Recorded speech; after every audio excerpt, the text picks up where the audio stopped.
Musda GPDI 2022. Siapa layak pimpin Jabar? Pendeta Adrian Saronsong, Bekasi. Pendeta Ferry Rompas, Sukabumi. Pendeta Dr. Lodisa Erang, Bekasi.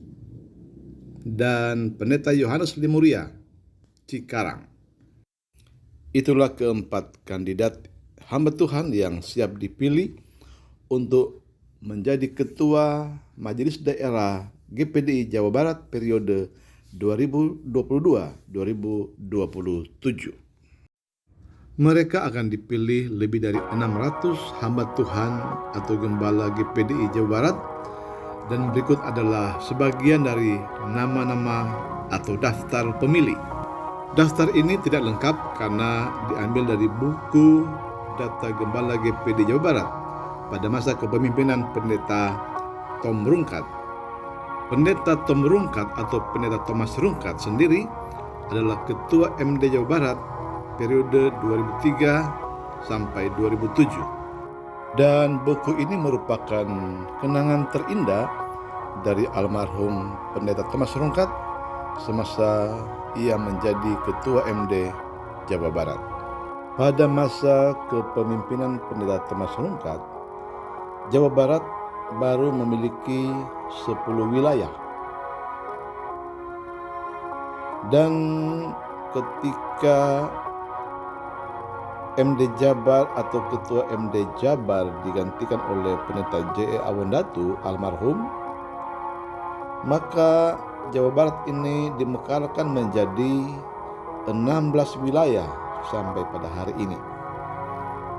Jadi kalau Anda melihat di buku ini hanya sampai 10 wilayah, memang pada zaman Pendeta Tom Rungkat, MD Jawa Barat baru memiliki 10 wilayah.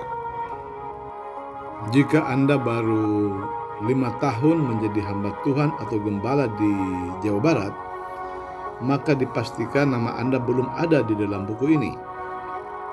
Sebaliknya, ada nama-nama, bahkan ada puluhan nama yang ada di buku ini, tetapi mereka bukan lagi gembala sidang di Jawa Barat karena ada yang pindah pelayanan, ada yang meninggal dunia, dan jumlahnya cukup banyak.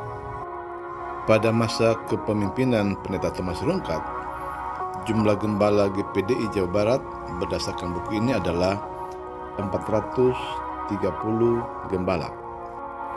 Hari ini ada 600 gembala sidang GPDI di Jawa Barat yang akan memilih ketuanya pada tahun 2022 nanti. Dan itu artinya sejak pemekaran GPDI Jabar dari 10 menjadi 16 wilayah yang dilakukan oleh almarhum Pendeta J. Awondatu, berarti Jawa Barat ini ketambahan 170 gembala. Itu terjadi dalam jangka waktu 8 tahun pada masa kepemimpinan Pendeta J.E. Awondatu. Jika Anda melihat nama-nama dan foto-foto ini, mungkin Anda akan menemukan 1, 2, atau banyak orang di antaranya yang sudah tiada. Apakah itu meninggal dunia atau pindah tempat pelayanan. Tidak mudah menjadi Ketua MD GPDI Jawa Barat karena Jawa Barat merupakan provinsi terbanyak penduduknya di Indonesia dengan populasi 48.274.162 jiwa pada tahun 2020. Dari jumlah tersebut, 97,22% beragama Islam, Kristen 2,45%, terdiri dari Protestan 1,83%, Katolik 0,65%. Sedangkan agama Buddha di Jawa Barat berjumlah 0,22%, Hindu 0,04%, Konghucu 0,03%, dan kepercayaan 0,01%. Luas Provinsi Jawa Barat adalah 35.377,76 km persegi. Sedangkan bahasa resmi yang dipakai di Jawa Barat selain bahasa Indonesia juga adalah bahasa Sunda. Ini merupakan bahasa dominan. Namun bahasa Sunda pun itu ternyata berbeda-beda tiap daerahnya. Misalnya ada namanya Sunda Priangan, Sunda Karawang, Sunda Subang, Sunda Indramayu, Sunda Kuningan, Sunda Pangandaran, Sunda Cirebon, Sunda Kuno. Ada juga bahasa Jawa Cirebon, juga Jawa Indramayu.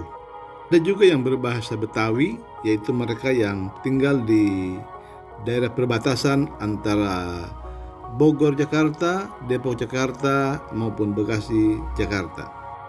Terdapat 12 suku bangsa yang tinggal di daerah Jawa Barat, dan suku Sunda merupakan suku dominan yang ada di daerah ini.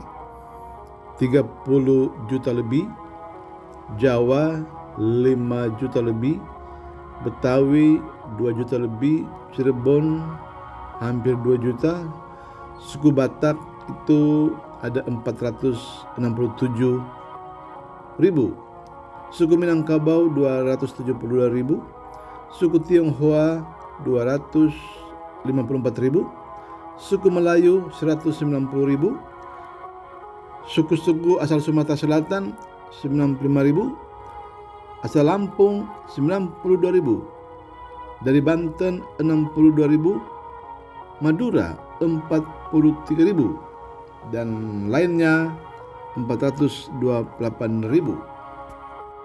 Ya, ini sekedar profil dari Provinsi Jawa Barat yang perlu diketahui oleh hamba-hamba Tuhan, gembala-gembala sidang, dan tentunya perlu juga diketahui oleh majelis daerah terpilih. Di sini Tuhan menempatkan kita. Di sini kita melayani. Di sini kita berjuang melebarkan kerajaan sorga. Kita masih ingat semboyan dari Pendeta J.E. Awondatu almarhum. Ia mengatakan bahwa GPDI Jawa Barat harus seperti pohon pisang. Pada banyak kesempatan, Pendeta J.E. Awondatu berkali-kali berpesan bahwa GPDI Jawa Barat harus seperti pohon pisang. Ia berkata bahwa GPDI diibaratkan seperti pohon pisang karena pohon pisang adalah pohon yang mudah ditanam, berbuah tanpa kenal musim, dan dapat tumbuh dalam segala kondisi tanah. Pisang juga mudah didapat dan hampir semua orang menyukainya. Filosofinya adalah ibarat pisang yang mudah beranak, maka kita pun harus melahirkan jiwa-jiwa baru, gembala-gembala baru, dan pemimpin-pemimpin baru. Pilihlah pemimpinmu sesuai dengan hati nuranimu, dan hormatilah dia ketika menjadi pemimpin, apakah Anda memilihnya atau tidak. Roma 13 ayat 7 berkata, berilah hormat kepada orang yang berhak menerima hormat.